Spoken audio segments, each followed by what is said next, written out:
Grandma, మీరు ఈ మాట అంటారని నాకు ముందే తెలుసు. అందుకే మా స్వామీజీ గారు రాసిన ఈ జాతకాన్ని తీసుకొచ్చాను.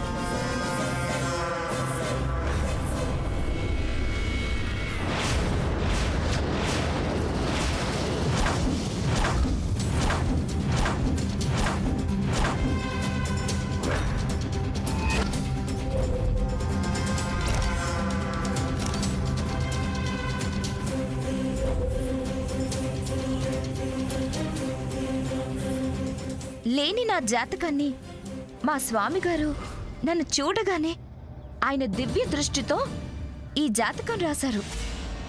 తీసుకోండి గ్రాండ్మా. నాదే కాదు, సూర్య జాతకం కూడా నా జాతకానికి కరెక్ట్గా సరిపోతుందని ఆయన చెప్పారు.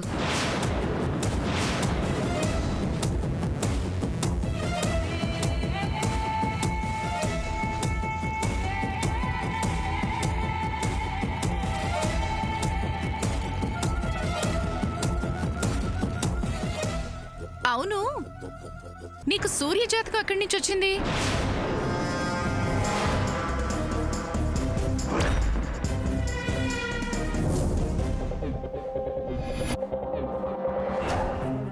నేను ఇందాక చెప్పాను కదా గ్రాండ్మా, ఆయన మనిషిని చూడకుండానే జాతకం చెప్పేస్తారని. నా జాతకం కూడా అలాగే చెప్పేశారు. కాకపోతే ఎందుకన్నా మంచిదని సూర్య ఫోటో పంపించాను. ఆశ్చర్యం ఏంటంటే గ్రాండ్మా, ఫోటో తప్ప సూర్య డీటెయిల్స్ ఏమీ ఆయనకు చెప్పలేదు. ఆయన సూర్య పేరు జాతకం చెప్పేశారు. నేను షాక్ అయిపోయాను గ్రాండ్మా. నేను ఆ షాక్లో నుంచి తేరుకునే లోపే ఇతనే నీకు భర్త అవుతాడని ఆయన టక్కున చెప్పేశారు. నాది అద్భుతమైన జాతకమట. సూర్య నన్ను పెళ్లి చేసుకుంటే తనకి ఎంతో బాగుంటుందట.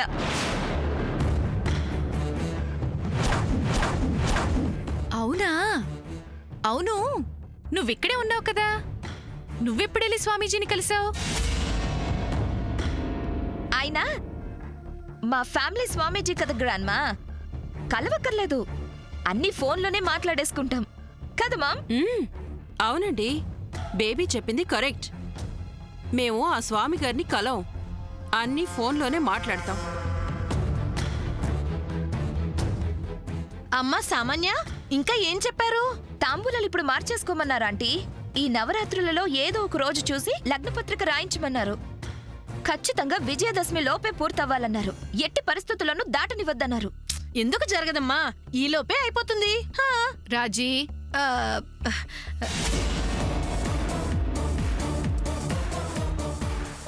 ఓ పని చేద్దామండి.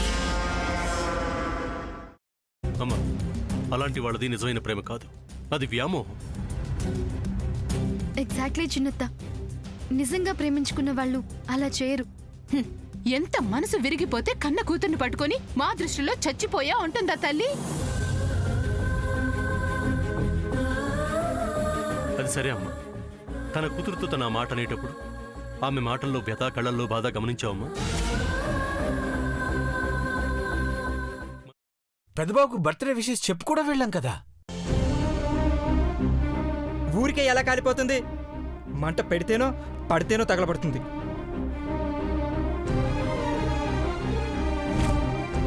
కరెక్ట్ చిన్నబాబు, నీకొచ్చినట్టే నాకు డౌట్ వచ్చింది. పార్వతే షర్టును తగలబెట్టిందనుకుంటా.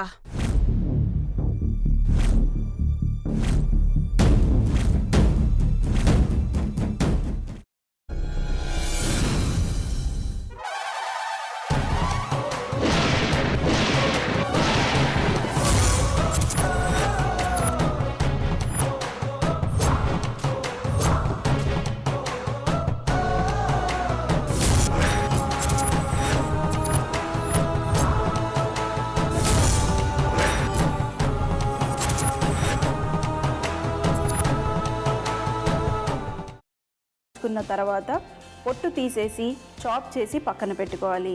ఒక ప్యాన్లో కొద్దిగా నూనె వేడి చేసి అందులో ఆవాలు, మినప్పప్పు, శనగపప్పు, కరివేపాకు, సన్నగా తరిగి పెట్టుకున్న ఉల్లిపాయలు వేసుకుని 1 నిమిషం పాటు వేయించుకోవాలి. ఆ తర్వాత కాల్చి కట్ చేసి పెట్టుకున్న వంకాయని కూడా అందులో వేసుకుని బాగా మిక్స్ చేసి బౌల్లోకి ట్రాన్స్ఫర్ చేసుకుని అందులో తగినంత చిక్కటి పెరుగు లేదా పల్చటి పెరుగు వేసుకుని మిక్స్ చేసి అన్నంతో కానివ్వండి, చపాతీతో కానివ్వండి సర్వ్ చేసినా చాలా బాగుంటుంది.